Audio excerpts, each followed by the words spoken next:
I wanted to do is be ready when that occurred, when that call came, to have a camera that I could say, this is my camera for 4K acquisition. I started looking at the Varicam, and I discovered that dual ISO function, the native 800 and the native 5000 dual ISOs. I wasn't quite sure what I would do with that at first. I saw some tests online. I thought I would do some myself.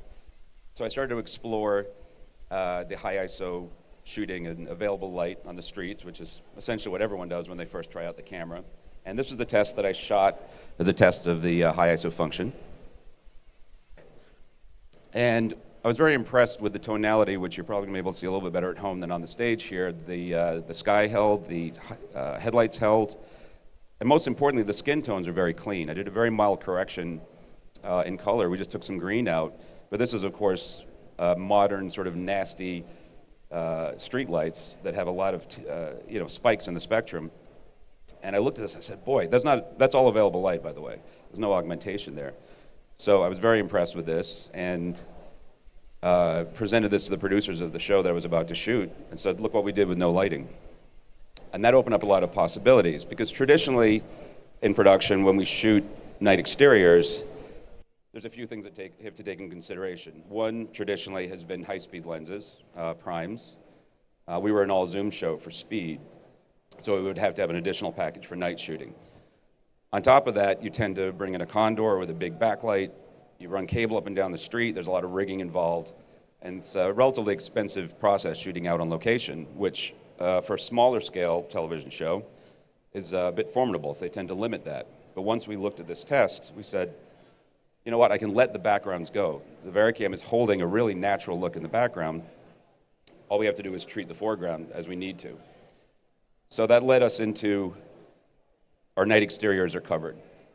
What I discovered after that, when I started to think about it more, was I want to see what happens if I start to downrate the camera from 5,000 to bring the ISO down. Because what I discovered is when I did tests that 800 and 5,000, while they're very similar in many ways, there is a little bit of noise that comes in at ISO 5000 native. It's certainly not objectionable. In fact, it's some of the better looking noise that I've seen. It doesn't look, it's more grain-like than noise. But in situations where I didn't want to introduce that, let's see what happens when we start cranking it down. So in the testing, I discovered that when you downgrade or dial down the ISO from 5,000 to around 2,500 to 2,000, the signal to noise ratio becomes very similar to the native 800. The image looks, as far as I'm concerned, all but identical. So this led to an interesting school of thought where I said, well, if that's the case, under a controlled situation that isn't necessarily low light to begin with, such as all my studio work where I'm creating everything from scratch, what if I just went at that higher ISO of 2,000 to 2,500? I can cut the wattage of all my instruments in half. My lighting package becomes smaller, cooler running, cheaper, and also that's referring to my big tungsten units. Now the LED units that we have that we like to use, the light mats and so forth, those tend to be a little bit underpowered, especially when you start putting them through diffusion. So now going at a higher ISO, they become effectively more powerful. I started looking at this as a win-win, and especially when I found out that the stage we're about to start shooting on for this next show had some power issues. And my gaffer said, yeah, I've worked here before. We tripped the, well, not the breakers, but they had some power outages because of running too many lights at certain situations. So I found, I've been, hello, all right. I'll hold it carefully, see if that works. Good, okay. I'll keep my pinky out for the remainder of the show. So I started sort of took a big swallow and said, all right, this is what we're going to do. Our 10K that would be our sunlight gag coming in through the windows, we're going to make that a 5K. Everything else is going to get cut in half. And, once you've gone down that road, you can't really go back. So we lit the set. It looked phenomenal. I was super happy with it. And at that point, I was now at a T4, I think ISO 2000 on stage, which worked out really well. What I like about shooting at that ISO rather than the 5000 is you can still judge your ratios by eye. When you work at 5,000, the camera's seeing far more than our eye can see, and it's a little confusing looking when you walk away from the monitor and you look at the actor, you go, I don't even know what I'm really looking at, it's so dim. 2,000, 2,500, that's still pretty close to what we see, maybe just a touch brighter at 2,500. So it started to feel very comfortable as a way to work. And then what was really cool I discovered was if we needed to go to a high speed, if we needed to overcrank the camera, well, my lens is open to a 2.8, so there's one stop. And if I was at 2,000, I could easily go up to 4,000 or even 5,000 and buy myself another stop or a stop and a third. So at that point, I'm at 2.1/3 stops extra, which is all you need to go from 24 frames up to, I want to say that's 120, but I think that might be off by a third. Mitch, do you know the numbers on that? Did I get that right? 96 frames, there you go, thank you. I called in a lifeline on that one. So we're going to see a little bit of that later. So what I'm going to show next is some of the stage work. And I think actually what we start off with is some of the street work that we did at high ISO. And this is out on location in LA. The only lighting is going on in the foreground. Everything in the background is existing. I think we were just carrying a little LED China ball for the walking shots. And this, by the way, is knocked back down in post. I crushed it a little bit. I was playing it a bit safe. I like to, when I'm working in low light levels, I like to overexpose a little bit, and we let it down. And then in color do the same thing, and that suppresses any of the noise and also gives us room to bring the faces back up, because the way comedy tends to work is everyone can sign off on a look, and then someone down the road might go, we want to see in the faces a little bit more. So that gives me the protection to do all of that.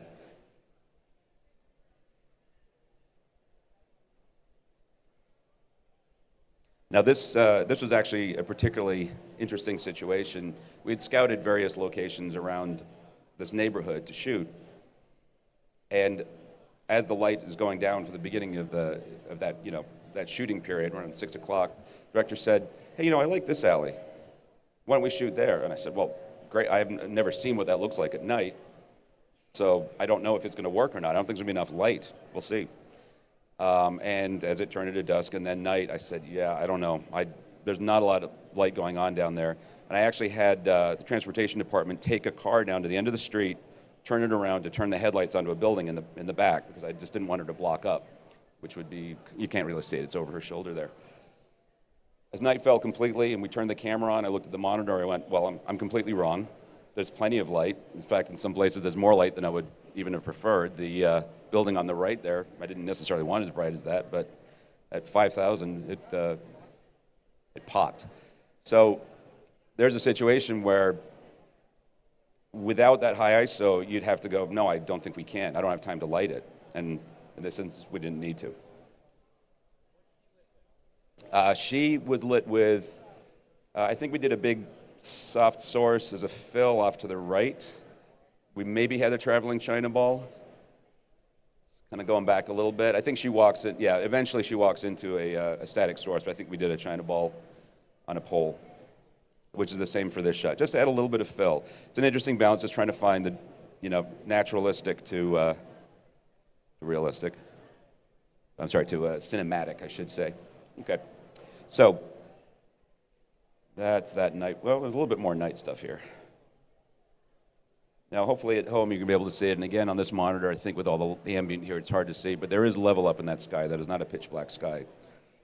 And that was very dark that night.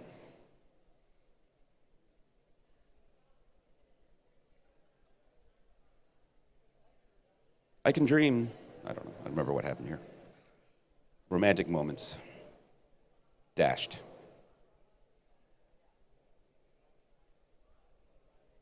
Okay, so this is now the interior stage work.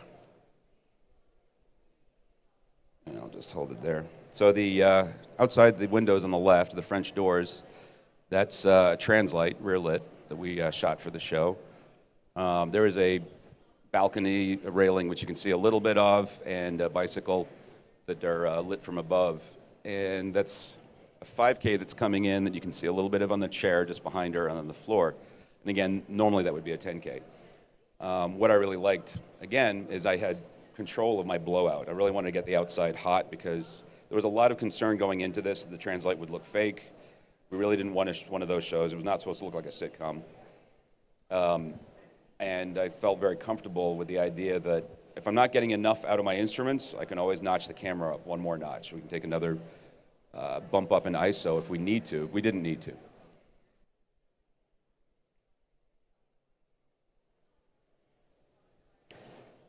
Now for key light on this show a lot, I use an 8x book light, which is a pretty standard thing. And if I remember correctly, we generally use a single Cineo unit bouncing into it. And for anyone who's not familiar with book light, that's an ultra bounce going through diffusion. So you're bouncing and then diffusing, which takes away a lot of the output level of any instrument. Cineo is a pretty good instrument, but that's a lot to ask of it. But again, at this ISO, it gave me all the level that I needed. And being an LED, we could dim it up and down without color balance issues. It was a really nice way to work inside that stage.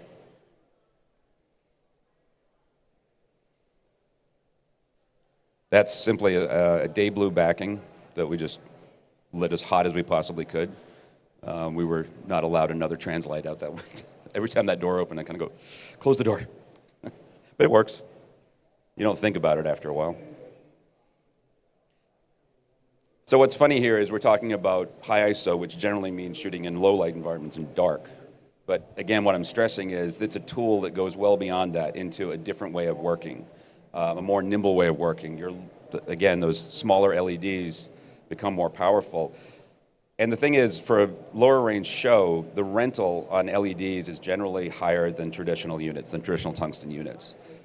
Getting a unit that will replace even a 5K, let alone a 10K that's LED, costs many times more. So we had to be very judicious about which instruments we used. And again, this is stretching the smaller ones further.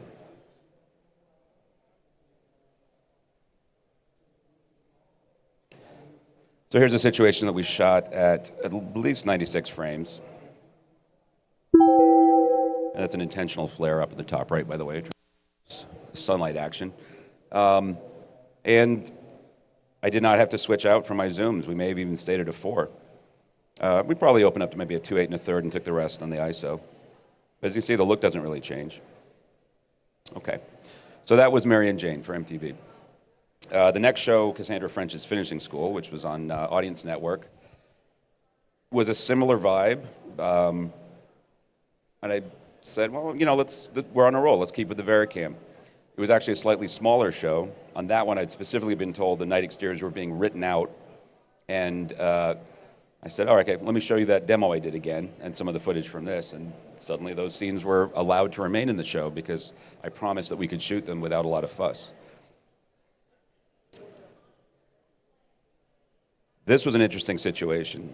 On our monitor here, again with the ambience, maybe it looks a little bit better to you guys than it does to, well, it's a little washed out. Okay. This was a night exterior that we got rushed into. We had an hour to get from the interior to the exterior and shoot this entire scene with coverage before they were going to shut us down. And I said, well, let's see what the camera can do. Just making sure that this is, yeah. Okay, good. So this is actually completely available light, just these practicals. And there is sky detail up in the top left. But, you know, this is a show where I also want to experiment a little bit. Comedy has changed a bit from back in the day. We are allowed to get a bit darker. And this one, the director said, take it as dark as you can. Let's make it almost a silhouette, which was kind of a fun experiment. And continuing on, again on stage, going for a naturalistic look. And using relatively small instruments outside in that window. I think of the tungsten units, nothing bigger than a 2K. And what I like about the Varicam, what I expect in any camera that I'm going to use, is how well does it hold the skin tones under the best conditions. Most cameras do that. When you start to underexpose and go to these high contrast ratios, how well does it hold everything? And I was very impressed. I was able to do what my gut told me to do on this show, and Varicam came through for us. And you look at this stuff, you don't think high ISO. Again, why would you? But helped us move quicker. Night exterior, I think there's a big source off to the right, and everything else is available. And now this, let's see. Again, we might have a hard time seeing on that monitor, but the top left corner of sky, I think, yeah, you can just start to see there's a little bit of gradation in there. It pops a little bit more when you're looking directly at the clip. this is a situation, shooting at 800, maybe wide open on speeds, we would have survived it. By that I mean that I have no backlight edging out these actors, so I'm relying on the separation of their heads against the sky. With an 800 ISO camera, I definitely would have brought in a Condor for this. On this show, I didn't need to, so any light that you see in the background is coming from street lights. The interesting thing with the high ISO is not getting greedy and automatically pinning it as high as you can, because sometimes the night exteriors start to look like a lunar landscape and they don't make sense. So you kind of have to find that thing that looks natural to the eye and then light to that. And this driving work is actually rear projection. The rear projection process is pretty interesting. The trouble I've had with it in the past is getting the screens bright enough for the day work to actually blow it out at 800. And with the Varicam, I was able to do that. Key and Peele is the first show that I shot where we used the rear projection in these desert driving scenes, and I'm struggling to get just enough heat outside, more than enough with the Varicam.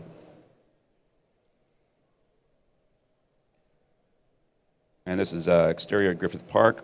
We set this up, everything was looking great, downtown skyline looking wonderful, and then clouds rolled in, marine layer. We lost all of downtown, and the sky just went really dark.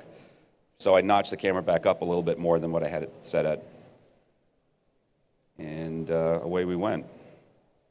Some lights for the actors, and just enough ambience in the sky to hold separation and have the black hair kind of disappear into it.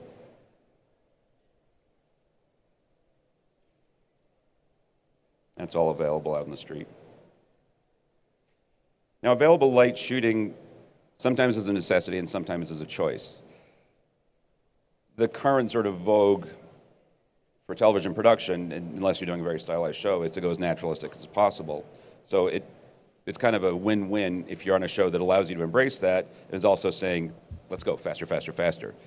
So it's kind of have the ability to work both sides of that. They're not countering each other, they're augmenting each other and helping each other along. So that's it for the video portion. Any questions? I know I have a few. No, Chris, go ahead.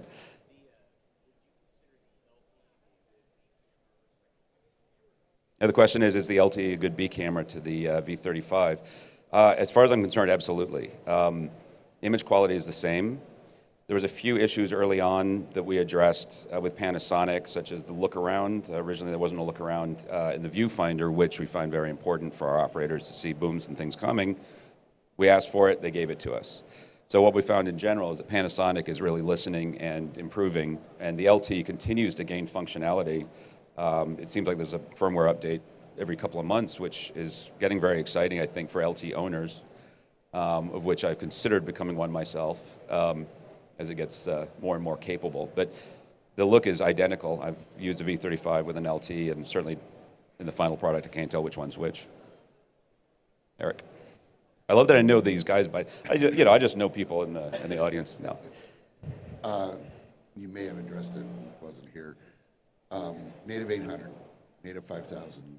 The mid ISOs and the high, are they as clean as 5000, or do you find yourself having to go to 5000 and then, God forbid, and deep back? Well, it's not God forbid. I was actually explaining that a little bit earlier. It is a very different animal going up from 800 to 2000 than coming from 5000 down to 2000. The camera it works much better if you start high and pull it back. In fact, I don't think I've ever gone above 800 in the native mode. My guess is I would probably treat it similarly as I do to Alexa, which is at most go to the 1280, 1250, whichever version that is, if I need that just tiny bit of extra. But beyond that, I have no reason not to go to 5,000 and bring it back down again.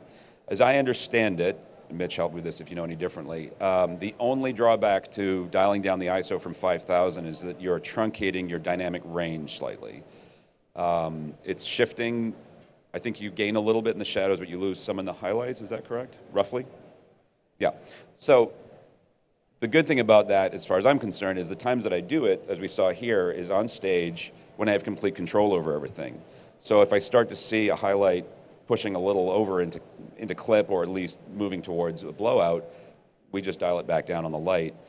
And in some instances, it actually helps because, as you saw, liking to blow out those exteriors, it'll happen a little bit quicker for me at 2000. So again, kind of a win-win. Yeah, I have not had any issues bringing the ISO down whatsoever. And as I said, it really improves the noise floor and makes it identical to 800. It's what I call the magic trick. It's just something for nothing. There was a job that I had recently for Late Late Show with James Corden. I shot a sketch where we had to do some skinny shutter, 90-degree shutter. There was some high-speed work. We were shooting on location, and my gut told me the Varicam would be right for this job. And we thought we would have the stop, or I was led to believe we would have the stop to do it at 800, and we ended up at 2500 just to be at a comfortable place with the cameras. And the speed that we had to shoot and the long lens, it was a basketball piece. I was able to give my focus pullers all the stop they needed. That's another great thing about the high ISO. Say you're on a very long lens and there's a very difficult thing happening, like someone's running at the camera, which is tough for focus. The focus puller needs it, I can bump up the ISO on the camera and give it to them. As far as the noise that gets added, what I've seen in the color suite is we can easily knock it out with today's with noise reduction if we choose to, and sometimes we don't. And for delivery into most outlets, the compression will knock it out. Most of what I've seen of any of this stuff looks cleaner than it did in the color suite when it's actually on air. What did it take? Oh, God. What did it take for you to train your eye to get used to the new sensitivity of the camera?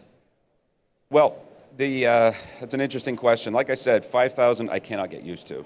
For anyone who's on the show floor, if you go over to the low light area in Panasonic and you go and look at it, it's admittedly strange looking. It's so low light to the eye that the nuances that come up on camera are just not visible to the eye. I think, we just don't have the rods and cones for it. So I find that tough to judge. That's when I live in the monitor. 2,000, 2,500, instant adaptation. Once we, maybe a few days, me and my gaffer got very, very used to it. In fact, it was tough when we went to an 800 on another project. We kind of went, oh, wow, we're back to this world again.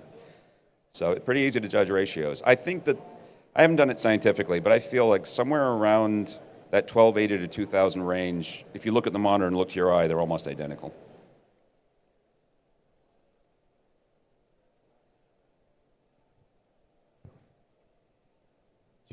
Based on which ISO rating you work with your camera, does that affect how you pick your lenses for certain scenes, or how do you match the lighting in the environment with the ISO on the camera with your lensing? That's a very good question.